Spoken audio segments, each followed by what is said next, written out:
শেখ হাসিনার ৭৫তম জন্মদিন আজ। তার নেতৃত্বে উন্নয়নের ধারাবাহিক দেশ ৪০ বছর ধরে হাল ধরেছেন দলে।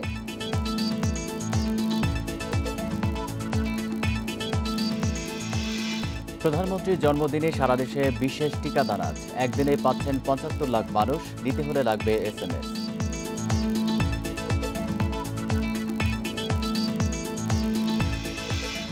রাজধানীর কলাবাগানে চিকিৎসক সাবিরা হত্যার ৪ মাসেও উদ্ঘাটন হয়নি রহস্য। তথ্য প্রযুক্তির সহায়তা দিচ্ছে PBI।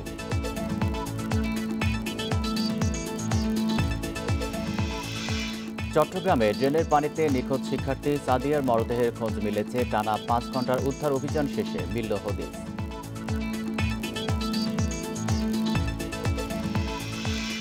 এবং পীর পরিচয় দিয়ে ৯ বছর ধরে প্রতারণা। আওয়ামী লীগের মনোনয়ন ও চাকরি দেওয়ার নামে ঠকিয়েছেন অসংখ্য মানুষকে।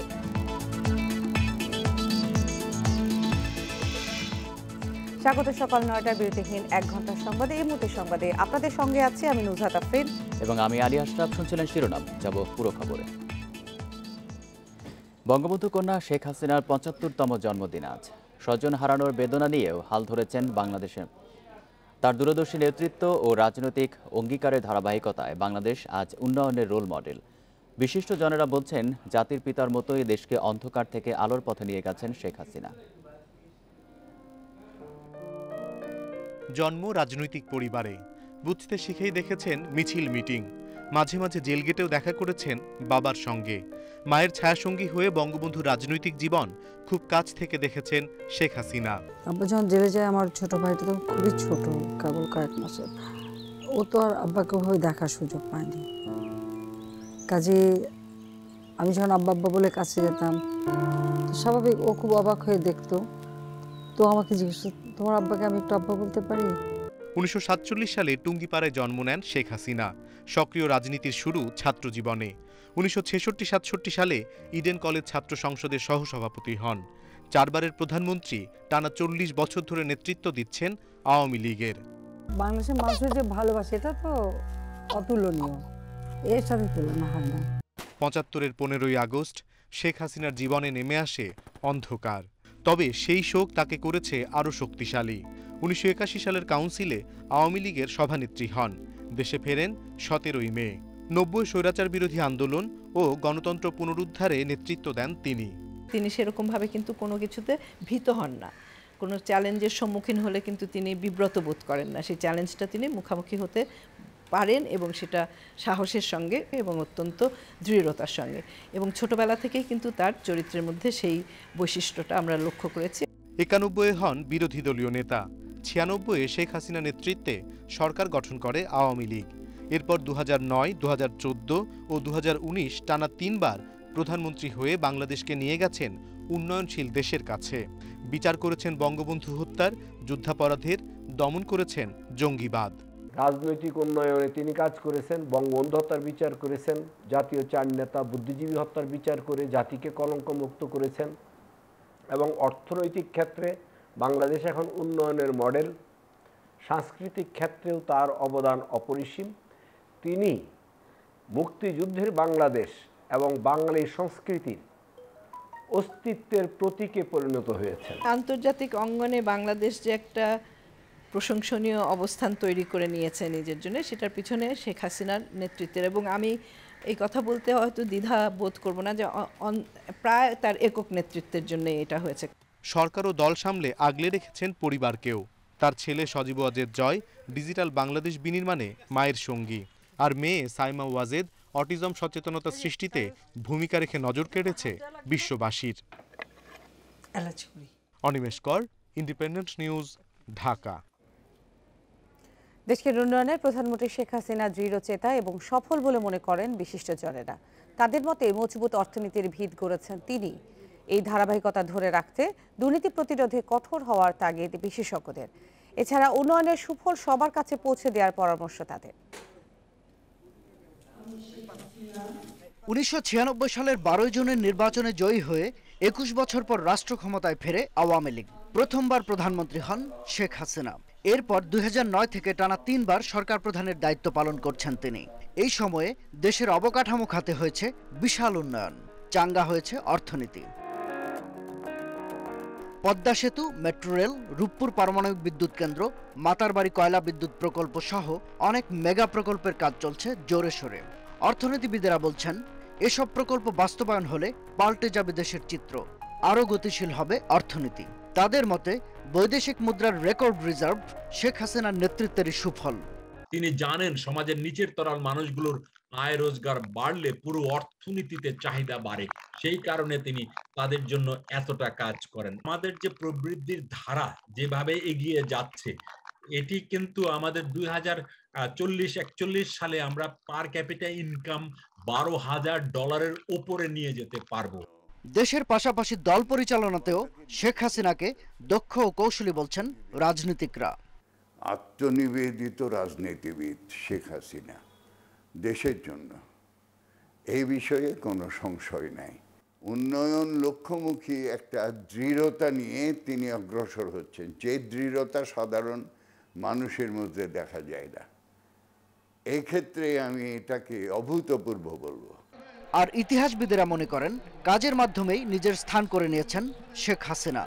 প্রধানমন্ত্রী হিসেবে বাংলাদেশের ইতিহাসের প্রেক্ষাপটে বঙ্গবন্ধুর সমকক্ষ তিনি নাম, তিনি বঙ্গবন্ধু কন্যা বটে, কিন্তু প্রধানমন্ত্রী হিসেবে তিনি বলা যেতে পারে যে অনেকটাই সফল হয়েছেন। ইতিহাস থেকে শিক্ষা নিয়ে ভবিষ্যতে শেখ হাসিনা আরও পরিণত হবেন বলে মনে করেন বিশিষ্টজনেরা। শাহাদাত স্বপন, ইন্ডিপেন্ডেন্ট নিউজ, ঢাকা।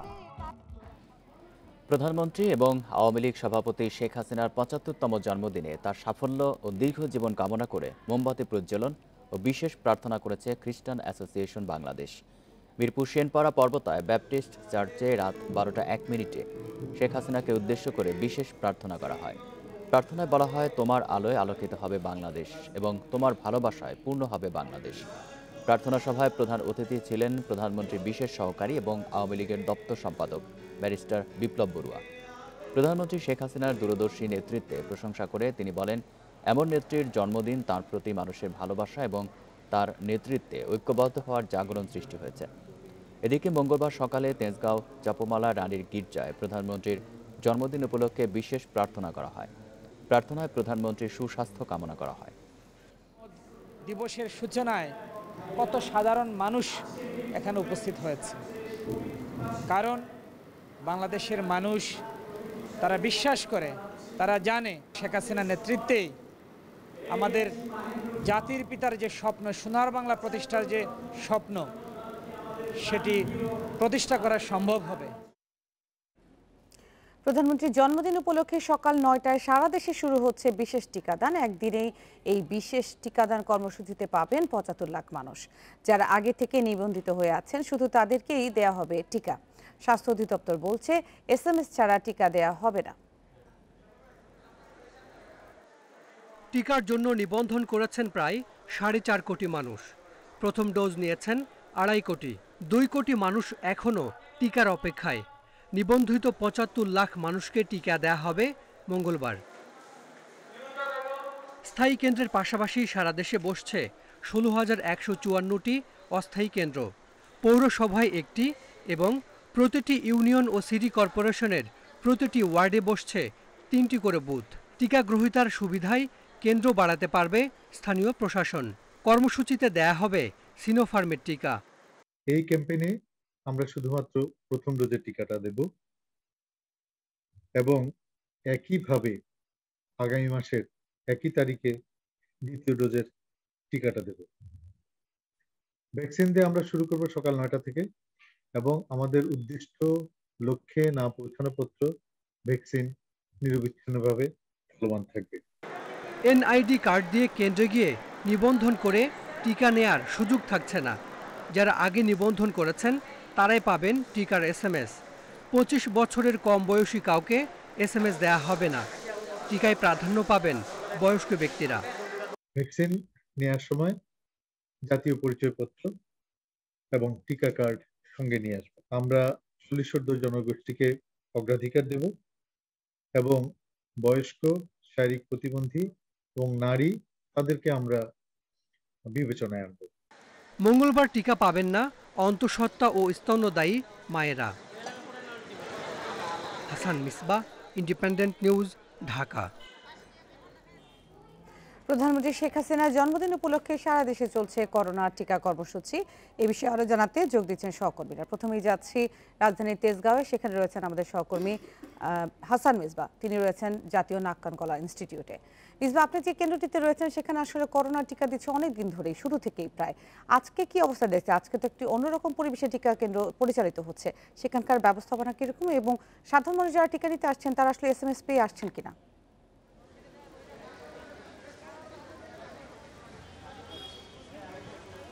মাননীয় প্রধানমন্ত্রী শেখ হাসিনার ৭৫তম জন্মদিন উপলক্ষে ৭৫ লাখ মানুষকে টিকা দেওয়ার যে বিশেষ কর্মসূচি স্বাস্থ্য বিভাগ হাতে নিয়েছে, তারই অংশ হিসেবে এখানেও এই আয়োজন। এখানে সকাল ৭টা থেকে লাইনে দাঁড়িয়ে আছেন যারা টিকা প্রত্যাশী, তারা এই মাত্র টিকা কার্যক্রম এখানে শুরু হয়েছে, অর্থাৎ ৯টার কিছু পরে এখানে টিকা কার্যক্রম শুরু হয়েছে। এর মধ্যে এখানে অনেক টিকা গ্রহীতা এসে তারা লাইনে অপেক্ষা করছেন। মূলত আজকে এখানে সিনোফার্মের টিকা দেওয়া হবে প্রথম ডোজ হিসেবে, এবং যারা এর আগে থেকে নিবন্ধিত হয়েছিলেন শুধু তারাই টিকা পাচ্ছেন। যারা নিবন্ধন করেননি কিংবা এর আগে আমরা দেখেছি যে অন স্পট রেজিস্ট্রেশন করে NID কার্ড নিয়ে টিকা দেওয়ার একটি ব্যবস্থা ছিল, আজকে সেই ব্যবস্থা নেই। পাশাপাশি যারা অন্তঃসত্ত্বা এবং স্তন্যদায়ী মা আছেন, অর্থাৎ যারা তাদের সন্তানকে বুকের দুধ খাওয়ান, তাদেরকেও আজকে টিকা দেওয়া হবে না। সার্বিকভাবে সকাল ৯টায় বেশি উৎসবমুখর পরিবেশেই এই রাজধানীতে টিকা কার্যক্রম শুরু হয়েছে। সিটি কর্পোরেশনের প্রত্যেকটি সিটি কর্পোরেশনের ওয়ার্ডে 3টি করে বুথ বসেছে। এর আগে আমরা দেখেছিলাম যে স্কুলে টিকা কেন্দ্র করা হয়েছে, এখন কোনো স্কুলে টিকা কেন্দ্র করা হয়নি, বরং এটি অন্য জায়গায় সরিয়ে নেওয়া হয়েছে। সিটি কর্পোরেশন তার নিজস্ব ব্যবস্থাপনায় এই আয়োজনটি করেছে। তো সার্বিকভাবে সুষ্ঠুভাবে টিকা কার্যক্রম শুরু হয়েছে এবং সেন্টারগুলো বলছে যে যতক্ষণ পর্যন্ত না ৭৫ লাখ টিকার লক্ষ্যমাত্রা অর্জিত হবে ততক্ষণ পর্যন্ত তারা টিকা কার্যক্রম চালিয়ে যাবেন। অর্থাৎ দুপুর 1টা নাগাদ টিকা কার্যক্রম শেষ হওয়ার বিশেষ স্থায়ী কেন্দ্রগুলোতে আমরা যেটি দেখেছি, এবার কিন্তু অর্থাৎ আজকের দিনে সেটি হবে না। যদি সন্ধ্যা নাগাদও এই লক্ষ্যমাত্রা অর্জিত না হয় তখন পর্যন্ত আসলে এই কার্যক্রম চলতেই থাকবে। তো এই ছিল আমার কাছে জাতীয় নাক কান গলা ইনস্টিটিউটে টিকার সবশেষ খবর। হাসান মিসবাহ জানাচ্ছিলেন জাতীয় নাক কান গলা ইনস্টিটিউট থেকে। মিসবাহ, আপনি থাকুন, আমরা যাচ্ছি আরেকটি কেন্দ্রে, গোপী বিভাগে। সেখানে রয়েছেন আমাদের সহকর্মী বিপ্রজিৎ চন্দ্র। বিপ্রজিৎ, আপনি যে কেন্দ্রটিতে রয়েছেন, টিকা কর্মসূচি তো ৯টা নাগাদ শুরু হওয়ার কথা, শুরু হয়েছে কিনা সেটি জানাবেন, এবং আজকে তো একটি নির্দিষ্ট লক্ষ্যমাত্রায় তারা টিকা দিচ্ছে, তার সার্বিক ব্যবস্থাপনা সম্পর্কে আমাদেরকে জানান। সহকর্মী হাসান মিসবাহ যেভাবে বলছিলেন যে সারা দেশে কিন্তু প্রধানমন্ত্রীর এই জন্মদিন উপলক্ষে ৭৫ লাখ টিকা দেওয়ার যে কর্মসূচি হাতে নেওয়া হয়েছে তা ইতিমধ্যেই শুরু হয়ে গিয়েছে। অর্থাৎ ৯টার সময় যে কর্মসূচিটি শুরু হবার কথা ছিল তা ৯টার কিছু পরে শুরু হয়েছে রাজধানীর গোপীবাগের সাদেক হোসেন খোকা কমিউনিটি সেন্টারের যে টিকা কেন্দ্রটি রয়েছে সেখানে। আর এছাড়া এর পাশাপাশি আপনি জানেন যে রাজধানীর সিটি কর্পোরেশনের যে 3টি বুথ বসেছে, এর বাইরেও সারা দেশে এই কার্যক্রম চলছে। অর্থাৎ দেশের যে ৪,৬০০টি ইউনিয়ন আছে, এছাড়া ১,০৫৪টি পৌরসভা এবং সিটি কর্পোরেশনের ৪৪৩টি ওয়ার্ড, এই সবগুলোতে কিন্তু একযোগে এই টিকা কার্যক্রম চলছে এবং 25 বছরের বেশি বয়সী যারা আছেন তারা কিন্তু নিবন্ধনের মাধ্যমে আজ টিকা নিতে পারছেন। অর্থাৎ তাদের মোবাইলে SMS পাঠিয়ে দেওয়া হয়েছে এবং সেই SMS পেয়ে তারা টিকা কার্ড নিয়ে যদি এখানে আসেন তবেই তাদেরকে টিকা দেওয়া হচ্ছে। তবে নিবন্ধন না করে বা SMS না পেয়ে যদি কেউ আসেন তাদেরকে কিন্তু টিকা দেওয়া হবে না, এটি আগেই বলে দেওয়া হয়েছে। কারণ এখানে যারা এসেছেন তাদের মধ্যে আমরা কাউকে কাউকে দেখেছি যারা টিকার কার্ড অর্থাৎ যে রেজিস্ট্রেশন কার্ড সেটি আনেননি, সেক্ষেত্রে কিন্তু তারা টিকা পাচ্ছেন না, কারণ স্পট রেজিস্ট্রেশনের কোনো সুবিধা কিন্তু আজ এখানে দেয়া হচ্ছে না।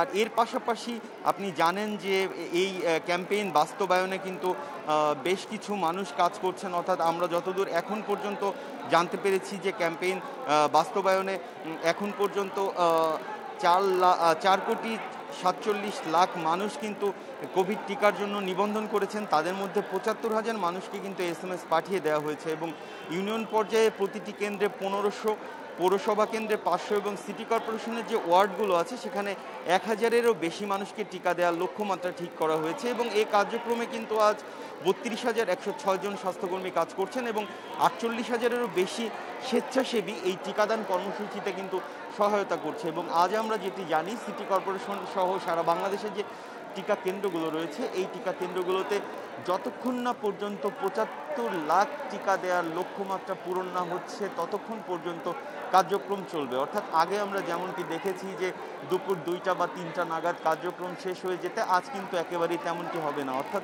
যারা টিকা নিতে এসেছেন তাদের যে লক্ষ্যমাত্রা অর্থাৎ 75 লাখ পূর্ণ না হওয়া পর্যন্ত এই কার্যক্রম চলবে এবং আজ যে 75 লাখ মানুষকে টিকা দেওয়া হবে এর ঠিক 1 মাস পর ঠিক এই দিনটিতেই তারা কিন্তু সিনোফার্মের দ্বিতীয় ডোজ পেয়ে যাবেন, এমনটি জানানো হয়েছে স্বাস্থ্য অধিদপ্তরের পক্ষ থেকে।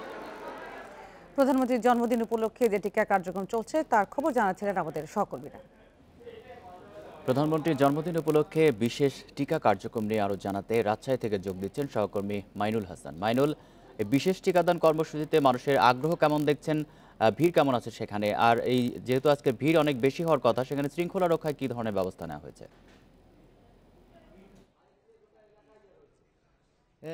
মাননীয় প্রধানমন্ত্রী এবং আওয়ামী লীগের সভানেত্রী সেটি রাজশাহীতে শুরু হয়েছে সকাল 9টা থেকেই মূলত এই কার্যক্রমটি শুরু হয়েছে, কিন্তু আমরা দেখেছি সকালে শুরুর পর যে ভিড়টি ছিল সেইটি কিন্তু এখন অনেকটাই নেই, কেননা আমরা জানি যে এখানে যাদেরকে SMS দেওয়া হচ্ছে তারাই মূলত এখানে ভ্যাকসিন নিতে পারছেন এবং সেভাবেই কিন্তু প্রচার প্রচারণা করা হয়েছে। তবে আমি যে কেন্দ্রে আছি সেই কেন্দ্রে যিনি স্বাস্থ্যকর্মী আছেন এবং তিনি যে দায়িত্বে আছেন তিনি যেটি বলছেন যে তারা কিন্তু শুধু SMS প্রাপ্তদেরই নয়, আপনার সেখানে তারা কিন্তু যে শুধু যারা রেজিস্ট্রেশন যদি তাদের করা থাকে ভ্যাকসিনের জন্য তাদেরও কিন্তু দেওয়া হবে। জানিয়ে রাখি রাজশাহী সিটি কর্পোরেশনের মোট 30টি ওয়ার্ডে 84টি কেন্দ্রে এই ভ্যাকসিন কার্যক্রম আজকের জন্য শুরু হয়েছে এবং প্রতিটি কেন্দ্রে কিন্তু মানে প্রতিটি ওয়ার্ডেই 1000 জনকে এই ভ্যাকসিনের আওতায় আনা হবে বলে সিটি কর্পোরেশন স্বাস্থ্য বিভাগ জানিয়েছে।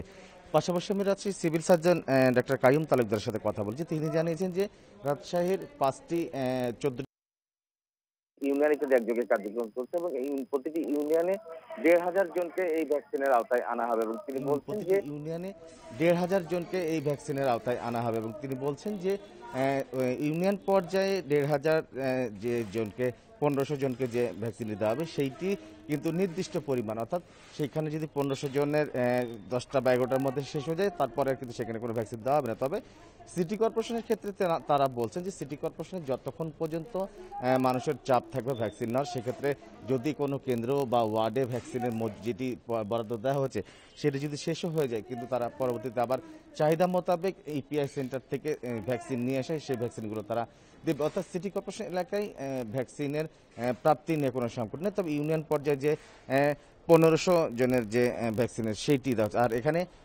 নিরাপত্তা বা মানুষের যে আমরা দেখতে পাচ্ছি মানুষের কোনো ভোগান্তি নাই, যারা রেজিস্ট্রেশন কার্ড নিয়ে আসছেন তাদেরকে এখানে ভ্যাকসিন দেওয়া হচ্ছে। তবে উপস্থিতি একেবারেই কম, যারা এখানে দায়িত্বে আছেন তারা বলছেন যে বেলা বাড়ার সাথে সাথে হয়তো ভ্যাকসিন গ্রহীতার সংখ্যা আরও বাড়বে এবং এই ব্যবস্থাপনা তদারকিতে আমরা দেখেছি যে আইন শৃঙ্খলা বাহিনী যথেষ্ট তৎপর আছে।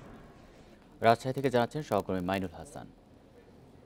কোভ্যাক্সের আওতায় যুক্তরাষ্ট্র থেকে ফাইজারের আরও 25 লাখ ডোজ ভ্যাকসিন দেশে এসে পৌঁছেছে। মঙ্গলবার ভোর 5:30টার দিকে হযরত শাহজালাল আন্তর্জাতিক বিমানবন্দরে ভ্যাকসিন পৌঁছেছে। ভ্যাকসিনগুলি গ্রহণ করতে বিমানবন্দরের স্বাস্থ্য মন্ত্রণালয়, স্বাস্থ্য অধিদপ্তর, CMSD এবং বিমানবন্দর কর্তৃপক্ষ উপস্থিত ছিলেন। এর আগে কোভ্যাক্সের আওতায় যুক্তরাষ্ট্রের মাধ্যমে প্রথম দফায় 1,620 ডোজ এবং দ্বিতীয় দফায় 10,03,860 ডোজ ফাইজারের ভ্যাকসিন দেশে এসেছে। আজ আরও 25 লাখ ডোজ দেশে আসায় এ দিয়ে ফাইজারের মোট সংখ্যা 36,04,480 ডোজ ভ্যাকসিন দেশে এসে পৌঁছালো।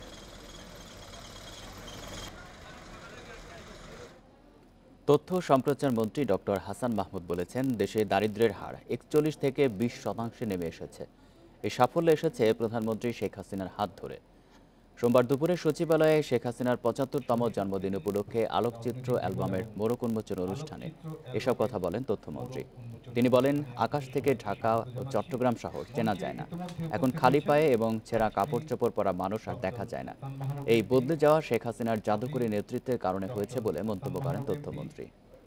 আছেন বিশেষ অতিথি দেশ বাঁচাতে ঐক্যবদ্ধ আন্দোলনের বিকল্প নেই বলে মন্তব্য করেছেন বিএনপির মহাসচিব মির্জা ফখরুল ইসলাম আলমগীর। তবে আন্দোলন বা নির্বাচনের নেতাকে বিএনপির কাছে তা জানতে চেয়েছেন আওয়ামী লীগ সাধারণ সম্পাদক ওবায়দুল কাদের। সোমবার রাজধানীতে নিজ নিজ দলের অনুষ্ঠানে এসব কথা বলেন তারা। জাতীয় প্রেস ক্লাবে বিএনপি নেতা আসম হান্নান শাহর স্মরণ সভায় মির্জা ফখরুল অভিযোগ করেন আওয়ামী লীগ রাষ্ট্রকেই দলীয়করণ করে ফেলেছে, তাই ঐক্যবদ্ধ আন্দোলন ছাড়া গণতান্ত্রিক সরকার প্রতিষ্ঠা সম্ভব না। এ লক্ষ্যে সবাইকে ঐক্যবদ্ধ হওয়ার আহ্বান জানান তিনি। আজকে যদি দেশকে বাঁচাতে হয়, জনগণকে যদি তার অধিকার ফিরিয়ে দিতে হয়, তাহলে আমাদেরকে সবাইকে ঐক্যবদ্ধ হতে হবে, জোট বাঁধতে হবে, বিভক্তি নয়। আমাদের নিজেদের মধ্যে ঐক্যকে আরো সুদৃঢ় করতে হবে, মানুষকে সঙ্গে নিয়ে একটি গণ আন্দোলনের মধ্য দিয়ে, গণ অভ্যুত্থানের মধ্য দিয়ে এই ভয়াবহ ফ্যাসিস্ট দানবীয় সরকারকে পরাজিত করে জনগণের সরকার প্রতিষ্ঠা করতে হবে। প্রধানমন্ত্রীর জন্মদিন উপলক্ষে আওয়ামী লীগের কেন্দ্রীয় কার্যালয়ে আলোচনা সভায় ওবায়দুল কাদের বলেন, দেশের নেতৃত্বে শেখ হাসিনার বিকল্প নেই, তাই আগামী নির্বাচনেও তিনিই আওয়ামী লীগকে নেতৃত্ব দেবেন। আন্দোলনের মাধ্যমে সরকার হটানোর দিবাস্বপ্ন সফল হবে না। দুর্নীতির দায়ে আদালতে দণ্ডিত ব্যক্তিকে দেশবাসী মেনে নেবে না। আগামী নির্বাচনে আপনাদের লিডারকে, আন্দোলনে আপনাদের লিডারকে, কাকে ঘিরে আন্দোলন করবেন, কাকে ঘিরে সরকার গঠন করবেন, আমরা বলে দিচ্ছি আমাদের লিডার হচ্ছে শেখ হাসিনা। শেখ হাসিনার বিকল্প একজন নেতা আপনাদের দেখান। দলের নেতাকর্মীদের উদ্দেশ্যে ওবায়দুল কাদের বলেন, কিছু মানুষ আঙুল ফুলে কলা গাছ হয়েছে, তাদের দেশে টাকা বিদেশেও টাকা, তাদের কত টাকা দরকার এ প্রশ্ন রেখে শেখ হাসিনার পরিবার থেকে শিক্ষা নেওয়ার পরামর্শ দেন তিনি। মাহমুদুর নবী, ইন্ডিপেন্ডেন্ট নিউজ, ঢাকা। নির্বাচন কমিশন সুষ্ঠু নির্বাচন করতে না পারলে তার দায় সরকারি নয় বলে মন্তব্য করেছেন কৃষিমন্ত্রী আব্দুর রাজ্জাক। সোমবার জাতীয় প্রেস ক্লাবে এক আলোচনা সভায় কৃষিমন্ত্রী বলেন, নির্বাচন সুষ্ঠু করতে শপথ নিয়ে দায়িত্ব নিয়েছেন নির্বাচন কমিশনাররা। নির্বাচনের সময় সরকার শুধু রুটিন দায়িত্ব পালন করে, ইসির পূর্ণ নিয়ন্ত্রণে থাকে আইনশৃঙ্খলা বাহিনী। কিন্তু ইসি গ্রহণযোগ্য নির্বাচন করতে না পারলে সেটি প্রধানমন্ত্রী, সরকার বা আওয়ামী লীগের দায় নয় বলে দাবি করেন কৃষিমন্ত্রী। সামনে নির্বাচন কমিশন গঠন নিয়ে দেশে কোনো অরাজকতার চেষ্টা চালালে সরকার তা কোনোভাবেই মেনে নেবে না বলেও মন্তব্য করেন তিনি। সুশীল সমাজকে এই ইস্যুতে দায়িত্বশীল ভূমিকা পালনের আহ্বান জানান কৃষিমন্ত্রী। প্রধান নির্বাচন কমিশনার এবং তার কমিশনারগণ তারা শপথ নিয়েছে যে তারা একটি সুষ্ঠু নিরপেক্ষ নির্বাচন করিয়ে দিবেন। এই শপথ নিয়ে তারা যদি শপথ না রাখেন, তার জন্য আমরা দায়ী। প্রধানমন্ত্রী, স্বরাষ্ট্রমন্ত্রী, তাদের কোনো দায়িত্ব নাই নির্বাচনের সময়। এই শপথ যদি তারা পালন না করে, এ দায়িত্ব তাদের, এ দায়িত্ব শেখ হাসিনার নয়, এ দায়িত্ব আওয়ামী লীগের নয়।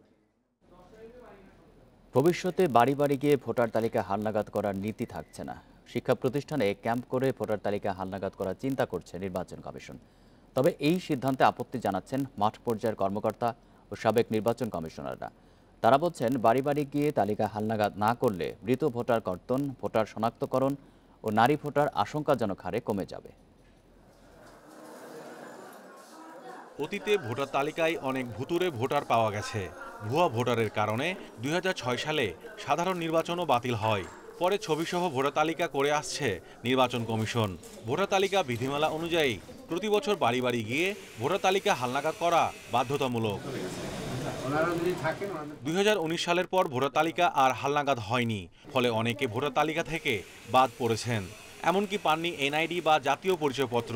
নতুন ভোটার অন্তর্ভুক্তকরণের জন্য এই বিষয়ে করণীয় ঠিক করতে কয়েক দফা বৈঠকে বসে কমিশনের গঠিত কমিটি। ওই সভায় করোনা পরিস্থিতিতে বাড়ি বাড়ি না গিয়ে শিক্ষা প্রতিষ্ঠানে ভোটার তালিকা হালনাগাদের সিদ্ধান্ত হয়। অনেকগুলো তথ্য আপনি স্কুল থেকে পাবেন, তার বাবার নাম, তার মায়ের নাম, তার জন্ম তারিখ, তারকে শনাক্তকারী, এরকম অনেকগুলো ফর্মেট যেগুলো আছে, অনেকগুলো তথ্য কিন্তু আপনি স্কুল থেকে পেয়ে যাবেন। আর বাড়ি বাড়ি গেলে পরে এই তথ্যগুলো অনেক সময় হয়তো ভালোভাবে আপনি পাবেন না। আমরা কিন্তু এখনও ডিক্লারেশন দিইনি যে এই পদ্ধতিটাই আমরা ফলো করব। বাড়ি বাড়ি ভোটার তালিকা না করার সিদ্ধান্তে ঘোর আপত্তি জানাচ্ছেন মাঠ পর্যায়ের কর্মকর্তারা। আমরা মনে করছি বাড়ি বাড়ি গিয়ে ভোটার তালিকা হালনাগাদ না করলে আমরা মৃত্যু ভোটারের যারা মৃত্যুবরণ করেছে যে কর্তনটা কিন্তু সঠিকভাবে আমরা করতে পারবো না। এরপর আমরা ওই ভোটার, ওই ব্যক্তি সংশ্লিষ্ট এলাকায় বসবাস করেন কিনা এটি সঠিকভাবে নিরূপণ করতে আমরা পারবো না। এবং আমরা অনেক ক্ষেত্রে দেখেছি যে বাড়ি বাড়ি গিয়ে ভোটার তালিকা হালনাগাদ না করলে আমাদের মহিলা ভোটার কিন্তু অনেক ক্ষেত্রেই আমরা তাদেরকে তালিকায় নিয়ে আসতে পারবো না। বাড়ি বাড়ি গিয়ে ভোটার তালিকা হালনাগাদ না করা হলে নির্বাচন কমিশন ও ভোটার তালিকা প্রশ্নবিদ্ধ হতে পারে বলে মনে করছেন সাবেক নির্বাচন কমিশনাররা। তারা আগের মতো বাড়ি বাড়ি গিয়ে করা উচিত, কারণ করোনাও কমে গেছে, সেই উছিলাটা এখন খুব একটা নাই। সেই ক্ষেত্রে আমার মনে হয় নির্বাচন কমিশন তার ভাবমূর্তি রক্ষার্থে এবং ভোটারদেরকে সঠিকভাবে ভোটার করার জন্য এবং মহিলা ভোটার যাতে না কমে সেই জন্য ব্যবস্থা নেওয়ার জন্য 2006 সালের 1 জানুয়ারির আগে যাদের জন্ম তাদের ভোটার করার উদ্যোগ নিচ্ছে EC. Mahmudul Hasan, independent news, Dhaka. কলাবাগানে চিকিৎসক সাবিরা রহমান হত্যার 4 মাসে এর কোনো কিনারা করতে পারেনি পুলিশ। কারা কি কারণে সাবিরাকে হত্যার পর মরদেহ পুড়িয়ে ধামাচাপা দেওয়ার চেষ্টা করেছে সে প্রশ্নেরও জবাব পায়নি পিবিআই। এখন তদন্ত শেষ করতে তথ্য প্রযুক্তির সহায়তা নিচ্ছে তারা। রাজধানীর কলাবাগানের ভাড়া বাসা থেকে 31শে মে ডাক্তার সাবিরার রক্তাক্ত দগ্ধ মরদেহ উদ্ধার করে পুলিশ। প্রথমে আত্মহত্যা মনে করা হলেও শরীরের ধারালো অস্ত্রের জখম থাকায় পরে একে পরিকল্পিত হত্যাকাণ্ড বলে জানায় পুলিশ। ময়না তদন্তেও মেলে এর প্রমাণ। মরদেহ উদ্ধারের পরদিনই কলাবাগান থানায় হত্যা ও আলামত নষ্টের চেষ্টার অভিযোগে মামলা করেন সাবিরার ভাই। প্রথমে তদন্তের দায়িত্বে পুলিশ থাকলেও পরে তা দেয়া হয় পিবিআইকে। তবে এই চিকিৎসক হত্যার 4 মাস পরও তদন্তে নেই অগ্রগতি। পিবিআই বলছে সাবিরার স্বজনদের কেউই হত্যার বিষয়ে সুনির্দিষ্ট তথ্য দিতে পারেনি। আমরা সবাই সব বিষয়টাই দেখি, কারণ একজন উনি মার্ডার হয়েছেন, তার বাইরে ভিতরে উপরে নিচে যত সব ঘটনাগুলো আছে সবগুলোই আমরা চেক করব এবং আমরা হয়তো যে সূত্রটি চেক করলে আমাদের পুরো ঘটনাটির প্রকাশ হবে হয়তো সেই সূত্রটি আসতেছে না। পুরো ঘটনা পর্যালোচনার পর হত্যা রহস্য উদ্ঘাটনে এখন তথ্য প্রযুক্তির সহায়তা নিচ্ছে পিবিআই।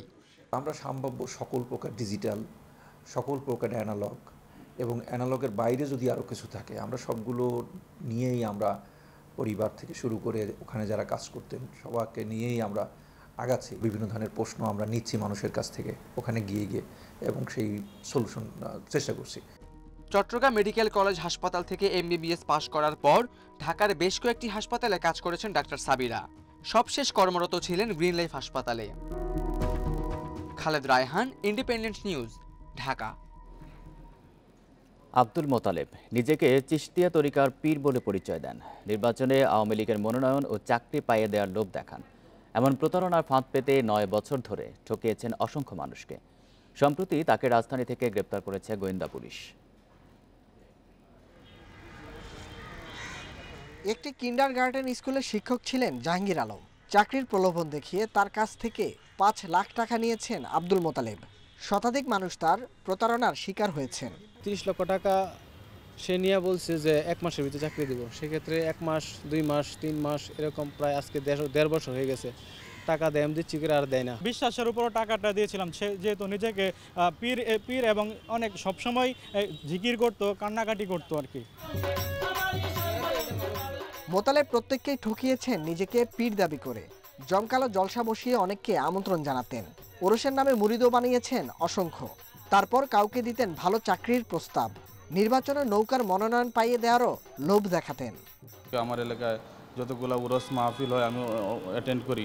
নির্মাণ শ্রমিক লীগের সভাপতি হওয়ার পর থেকে এই চাকরির কথা বললে আমি এটা টাকা পয়সা নিয়ে প্রতারণা করছি। গোয়েন্দা পুলিশ বলছে প্রতারণার টাকায় বিলাসী জীবনযাপন করতেন মোতালেব। তলে তলে ঢাকা গে কমিউনিটির সভাপতিও হয়েছেন। কখনো কখনো নিজেকে নির্মাণ শ্রমিক লীগের সহসভাপতি দাবি করতেন।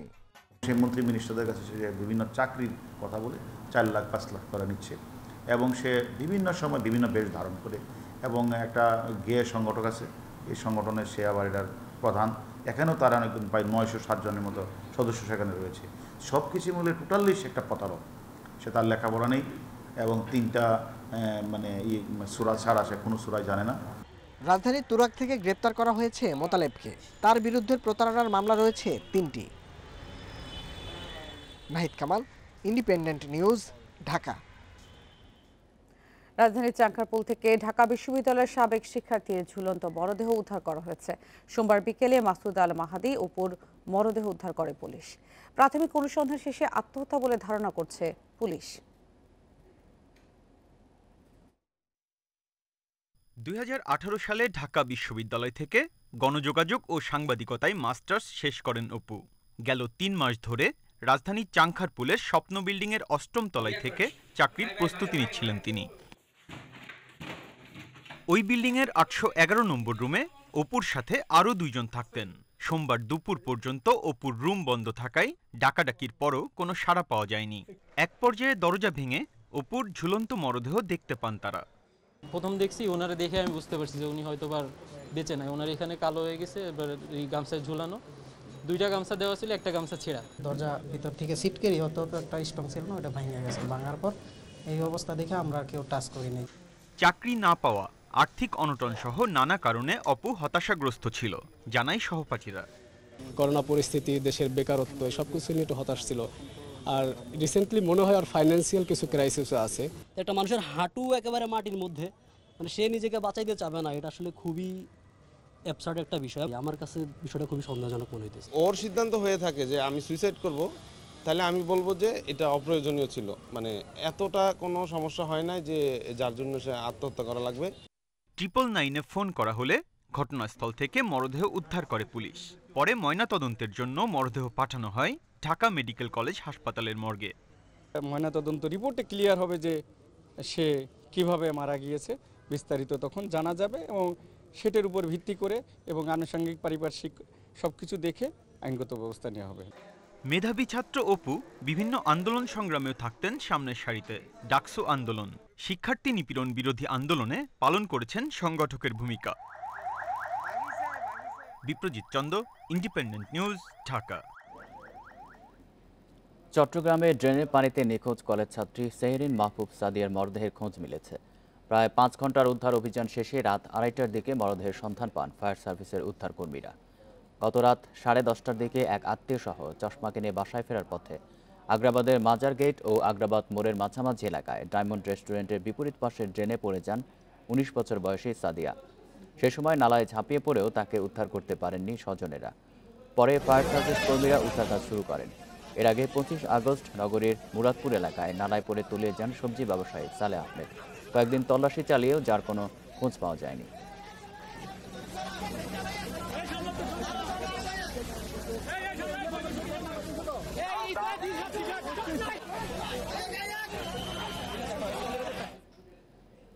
আরো জানাতে চট্টগ্রাম থেকে যুক্ত হচ্ছেন সহকর্মী অনুপম শীল। অনুপম, সাদিয়ার জানাজা কোথায় হবে জানাবেন, আর এই ঘটনার যারা প্রত্যক্ষদর্শী তারা কি বলছেন, ফায়ার সার্ভিসের পক্ষ থেকে কি বলা হয়েছে?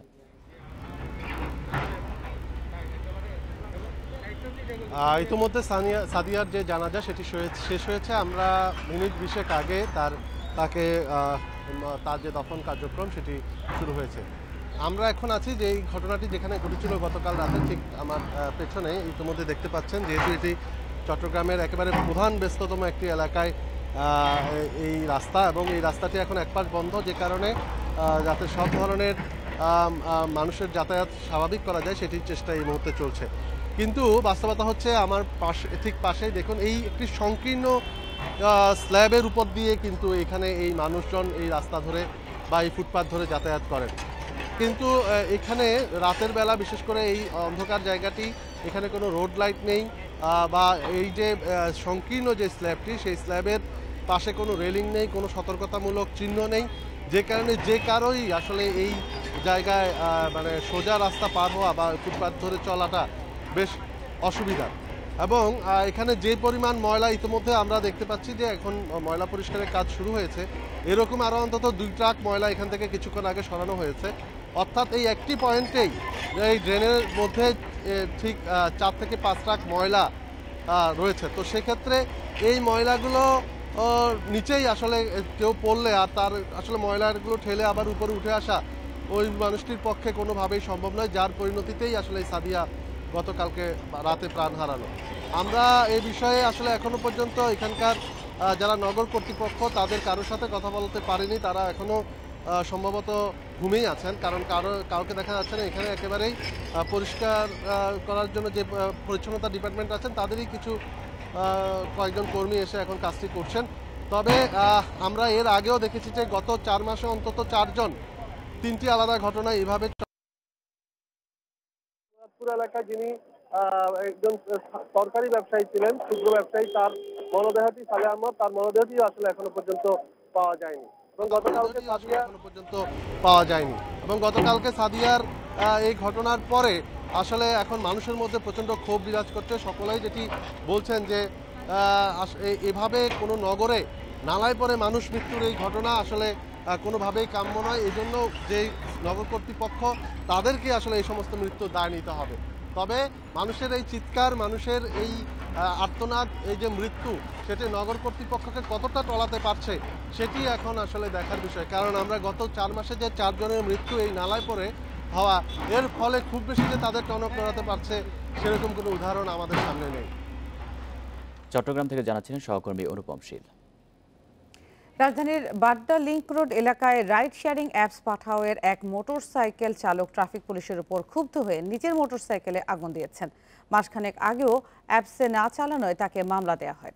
পুলিশ বলছে মামলা দিতে চাওয়ায় নিজের বাইকে আগুন দেয় ওই পাঠাও চালক। সোমবার সকালে এই ভিডিওটি ছড়িয়ে পড়ে সামাজিক যোগাযোগ মাধ্যমে। এতে দেখা যায় আগুনে পুড়ছে একটি মোটরসাইকেল। প্রত্যক্ষদর্শীরা জানান, ট্রাফিক পুলিশ মামলা দিতে গেলে বাইকার নিজের বাইকে নিজেই আগুন ধরিয়ে দেন। কথা কাটাকাটি দুজনের মাঝে, এরপর কোনো কথা শুনে না, চলে যেতে এরপর ওই গাড়ি নিজের ড্রাইভার সেই আগুন জ্বালিয়েছে। গাড়িতে আগুন জ্বলতেছে, পরে দোকান থেকে বাইরে হয়ে গেছি, গিয়া এন থেকে ডাম থেকে পানি নিছি, পানি দিয়ে কাজ হইতেছে না, পরে জনতার থেকে 599 না ওইটা আমি নিবাইছি। ঘটনার পর সেই বাইকারকে জিজ্ঞাসাবাদের জন্য বাড্ডা থানায় আনা হয়। তিনি জানান, বারবার মামলা দেওয়ার কারণেই ক্ষুব্ধ ছিলেন তিনি। রাস্তায় ইউটার্ন নিয়ে আমি গাড়ি দ্বারা বা যাত্রীর সাথে কথা বলতেছিলাম, মামলা দেন নাই, দিবেন, আমি রিকোয়েস্ট জানাইছিলাম, বাস এইটুকুই। পরে আমি বললাম আপনারা মামলা দেন, আমি আমার বাইক চালাই, আমি বাইক চালাবো না। বাস ওনারা যেটা করার সেটা হচ্ছে ওনাদের ডিউটি ছিল গাড়িটাকে এখানে আনছেন, এইটুকুই। তো পুলিশ বলছে ঘটনাস্থলে রাইড শেয়ারিং এর মোটরসাইকেলটি দাঁড়ালে ট্রাফিক পুলিশ সদস্য তার কাছে কাগজপত্র দেখতে চান, কিন্তু মোটরসাইকেল চালক কাগজপত্র না দেখিয়ে ক্ষুব্ধ হয়ে নিজের বাইকে নিজেই আগুন ধরিয়ে দেন। আমার সার্জেন্ট সাহেবরা যখন গেল তখন অনেক মোটরসাইকেল ওখানে ছিল, পালিয়ে গেছে। তো এই যে সোহেল মোহাম্মদ শাকাওয়াত হোসেন সোহেল, উনি দাঁড়িয়েছিলেন ওখানে, ওনার কাগজপত্রগুলো সার্জেন্ট চাইল।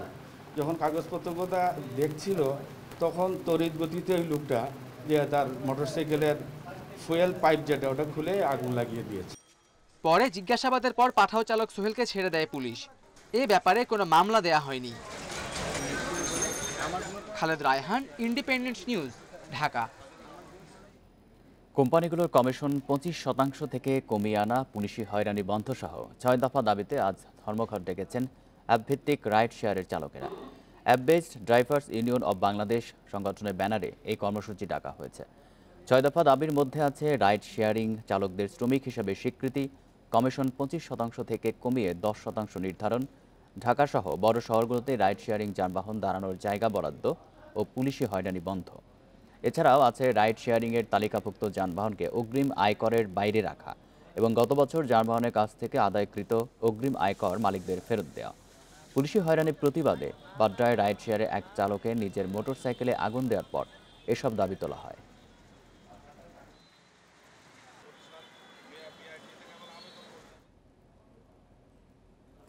চাল, চিনি, তেলের বাড়তি দামের সঙ্গে অস্বস্তি বাড়াচ্ছে মুরগি ও ডিমের দাম। টিসিবির হিসাব বলছে গত এক মাসে মুরগির দাম বেড়েছে 28%-এরও বেশি। এই খাতের উদ্যোক্তাদের দাবি, ভারত থেকে আনা মুরগির খাবারের দাম বাড়ার প্রভাব পড়েছে ডিম ও মুরগির বাজারে।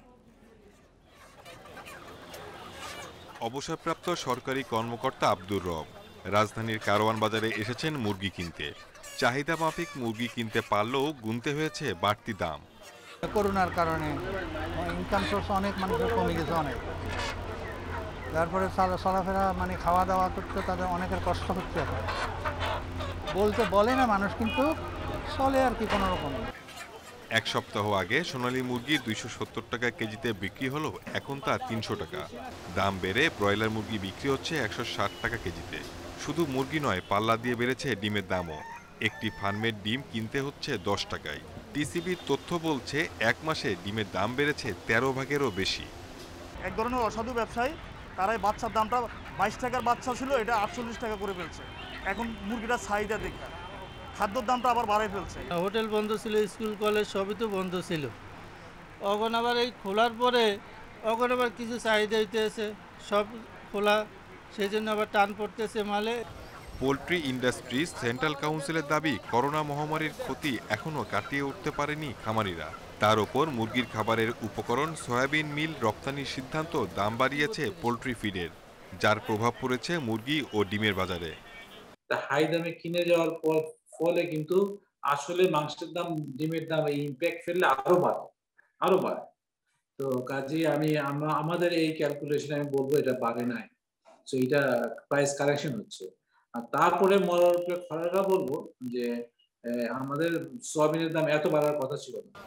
দাম নিয়ন্ত্রণে আনতে বন্ধ খামার চালু ও সয়াবিন মিল রপ্তানি বন্ধের পরামর্শ সংশ্লিষ্টদের।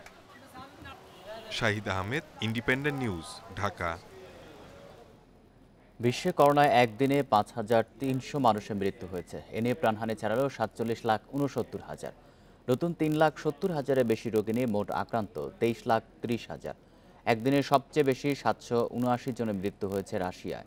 দেশটিতে নতুন করে সংক্রমিত হয়েছে 22,000 মানুষ। এছাড়া 24 ঘন্টায় সবচেয়ে বেশি রোগী মিলেছে যুক্তরাষ্ট্রে। 56,000-এর বেশি রোগী শনাক্তের পাশাপাশি সেখানে প্রাণ গেছে 684 জনের। ফাইজারের টিকার বুস্টার ডোজ নিয়েছেন মার্কিন প্রেসিডেন্ট জো বাইডেন। এদিকে সোমবার ইরানে 289, মালয়েশিয়ায় 258 ও ভারতে 181 জনের প্রাণহানি হয়েছে। চিলিতে স্কুল খোলার লক্ষ্যে 6 থেকে 11 বছরের শিশুদের করোনার টিকা দেওয়া শুরু করেছে সরকার। অন্যদিকে করোনার প্রভাবে গত বছর $4 বিলিয়ন বেশি লোকসান হয়েছে জনপ্রিয় বিমান সংস্থা কাতার এয়ারওয়েজের। 2020 সালে বিশ্বের বেশিরভাগ দেশের মানুষের গড় আয়ু কমেছে উদ্বেগজনকভাবে।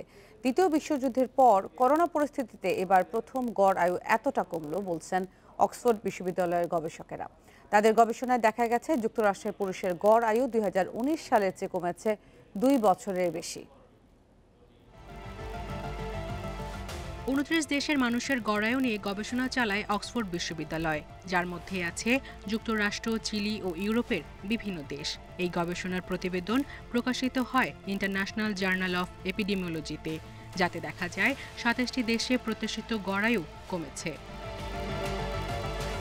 এছাড়া 2019 সালের চেয়ে 2020 সালে 22টি দেশে মানুষের গড়ায়ু কমেছে 6 মাসের বেশি। করোনার মৃত্যুকেও এ সমীক্ষায় এনেছেন গবেষকেরা।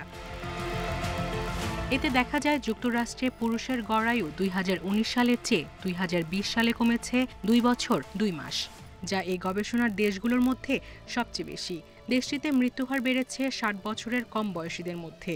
তবে ইউরোপের চিত্র উল্টো, মৃত্যুহার বেড়েছে 60 বছরের বেশি বয়সীদের। ইউরোপ ও চিলিতে মানুষের গড়ায়ু কমেছে 6 মাসের বেশি। বেশিরভাগ দেশে নারীর চেয়ে পুরুষের আয়ু বেশি কমেছে। 29 দেশের মধ্যে 15টিতে পুরুষের গড়ায়ু 1 বছরের বেশি কমেছে, আর নারীর ক্ষেত্রে একই ফল মিলেছে 11টি দেশে। গবেষণা বলছে, মৃত্যুহার কমিয়ে আনতে গত 5.5 বছরে যে অগ্রগতি হয়েছিল, করোনায় তা ভেস্তে গেছে। বড় পরিসরে মহামারীর ক্ষতির মাত্রা বুঝতে নিম্ন মধ্যম আয়ের দেশগুলোকে করোনায় মৃত্যু সংক্রান্ত বিস্তারিত তথ্য প্রকাশের আহ্বান জানিয়েছেন গবেষকেরা। সায়রা খান, ইন্ডিপেন্ডেন্ট নিউজ। ফিফার ছাড়পত্র না পাওয়ায় সাব চ্যাম্পিয়নশিপে খেলা হচ্ছে না এলিটা কিংসলে না থাকলেও আক্রমণ ভাগে সুফিল মতিনদের উপর আস্থা রাখছেন অন্তর্বর্তী হেড কোচ অস্কার ব্রুজন। আর শ্রীলঙ্কাকে হারিয়ে ভালো শুরু করতে চান অধিনায়ক জামাল ভুঁইয়া। চোখ রাখছেন ফাইনালে। আজ দুপুরে মালদ্বীপে যাবে বাংলাদেশ দল।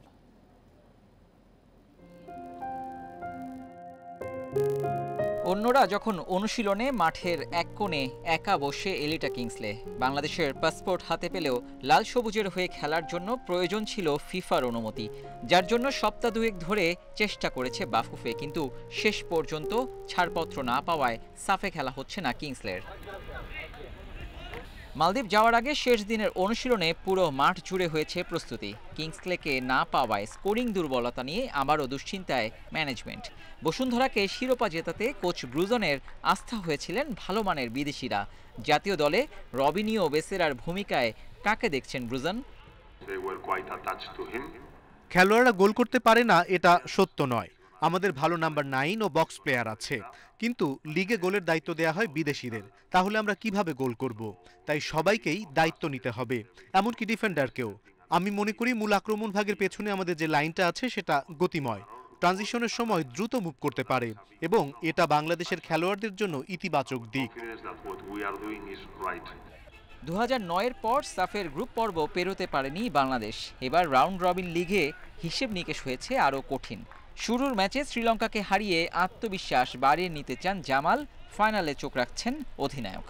ফার্স্ট ম্যাচ তো অফকোর্স এটা একটা ক্রুশাল ম্যাচ, কারণ আমরা ওইখানে 3 পয়েন্ট নিলে দেন একটা ভালো স্টার্ট হবে for this tournament. Second match হচ্ছে ইন্ডিয়ার সাথে, সো এখানে না হারলে এটাও ভালো। 23 সদস্যের দলে কিংসলে ছাড়াও নেই মানিক মোল্লা, মেহেদি ও আতিকুজ্জামান। মঙ্গলবার দুপুরে মালদ্বীপে যাবে বাংলাদেশ দল। দুদিন পর সাফের উদ্বোধনী ম্যাচে লাল সবুজের লড়াই শ্রীলঙ্কার বিপক্ষে। Abidur Rahman, independent news, Dhaka. Champion লিগে উত্তাপ ছড়াবে পিএসজি ম্যান সিটির লড়াই। চোট কাটিয়ে ফিরতে পারেন লিওনেল মেসি। পার্ক দ্য প্রিন্সেসে ম্যাচ শুরু বাংলাদেশ সময় রাত 1টায়। একই সময়ে এসি মিলানের চ্যালেঞ্জ নেবে আতলেটিকো মাদ্রিদ, আর পোর্তোর মাঠে খেলবে লিভারপুল। অন্যদিকে শেরিফ তিরাসপুলকে আতিথ্য দেবে রিয়াল মাদ্রিদ। সবচেয়ে দামি দুই ক্লাবের মহারণ চ্যাম্পিয়ন্স লিগে। ট্যাকটিশিয়ান গার্দিওলার সাথে ম্যাজিশিয়ান মেসির মোকাবেলা। নতুন ঠিকানায় পুরনো গুরুর সাথে সাক্ষাৎ। পিএসজি ম্যান সিটি ক্ল্যাশের প্রমোতে ওরাই কেন্দ্রীয় চরিত্র। অথচ বিগ ম্যাচের আগে মেসিকে ঘিরে যত চিন্তা, অনুশীলনে ফেরায় স্বস্তি পিএসজি ডেরায়। তবে ফিটনেস নিয়ে শঙ্কা কাটেনি। ফ্রন্টলাইনে তাই নেইমার, এমবাপ্পের সঙ্গে ড্র্যাক্সলারই থাকবেন স্টার্টিং 11-এ। ক্লাব ব্রাগার সাথে ড্রয়ের ধাক্কা কাটিয়ে সিটির চ্যালেঞ্জে নামবে লাপার্সিয়ান। আমরা এমন এক দল যারা এখনো গুছিয়ে উঠতে পারেনি, এখনো গঠনের মধ্য দিয়ে যাচ্ছে। ম্যান সিটির মতো দলের সাথে লড়াই করা কঠিন হবে। ওদের বিশ্বসেরা কোচ আছে যে কিনা চ্যাম্পিয়ন্স লিগের স্বপ্ন নিয়ে এগুচ্ছে। ডি ব্রুইনা, স্টার্লিং, গ্রেলিশদের নিয়ে ম্যান সিটির বিশ্বসেরা লাইন আপ। গেল মৌসুমের সেমিতে পিএসজিকে হারানোর সুখস্মৃতি সঙ্গী সিটিজেনদের। সবশেষ লিগ ম্যাচে চেলসিকে হারিয়ে উজ্জীবিত গার্দিওলার দল।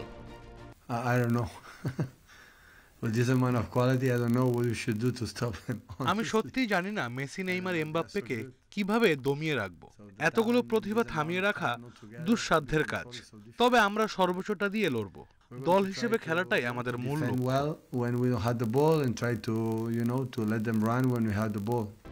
গ্রুপ বিতে উত্তাপ ছড়াবে এসি মিলান আতলেতিকো মাদ্রিদের লড়াই। ইনজুরি কাটিয়ে অলিভিয়ের জিরু ফিরলেও শঙ্কা আছে ইব্রাহিমোভিচকে নিয়ে। বিপরীতে পূর্ণ শক্তির দল পাচ্ছেন আতলেতিকোচ সিমিওনি। অন্যদিকে ইপিএলে ম্যান সিটি ম্যাচ মাথায় রেখে পোর্তোর বিপক্ষে পূর্ণ শক্তির দল নামাচ্ছে না লিভারপুল। থিয়াগো, কেইতা, এলিয়ট চোটে ভুগছেন। ফিট হয়ে ফেরা ফিরমিনো খেলবেন জোটার জায়গায়। সান্তিয়াগো বার্নাবুতে রিয়াল মাদ্রিদের অতিথি শেরিফ তিরাসপুল। মলডোভান ক্লাবটির বিপক্ষে এক্সপেরিমেন্টের সুযোগ আনচেলত্তির সামনে। লম্বা বিরতি কাটিয়ে ফিরতে পারেন Toni Kroos. Abidur Rahman, independent news. আইপিএলে রাজস্থান রয়্যালসকে 7 উইকেটে হারিয়েছে সানরাইজার্স হায়দ্রাবাদ। এদিনও ভালো বোলিং করেছেন মুস্তাফিজ। 3 ওভার 3 বলে 26 রান দিয়ে নেন 1 উইকেট। ইনিংসের চতুর্থ ওভারে বোলিংয়ে আসেন মুস্তাফিজ। সেখানে 2 বাউন্ডারিতে 9 রান তোলেন জেসন রয়। দ্বিতীয়টায় দারুণভাবে ফিরে আসেন ফিজ। 5 রান খরচে তুলেছেন উইকেট। দারুণ রিফ্লেক্সে প্রিয়ম গার্গের ক্যাচ নিয়েছেন। তৃতীয় ওভারেও নিয়ন্ত্রিত বোলিংয়ে ম্যাচ জমিয়ে রাখেন কাটার মাস্টার। তবে রয়ের 50-র পর উইলিয়ামসনের দৃঢ়তায় 9 বল আগে ম্যাচ জিতে নেয় হায়দ্রাবাদ। এর আগে অধিনায়ক সঞ্জু স্যামসনের সাথে জয়সওয়াল ও লম্পোরের অবদানে চ্যালেঞ্জিং টোটাল দাঁড় করায় রাজস্থান। ইনফর্ম স্যামসন 57 বলে করেন 82 রান।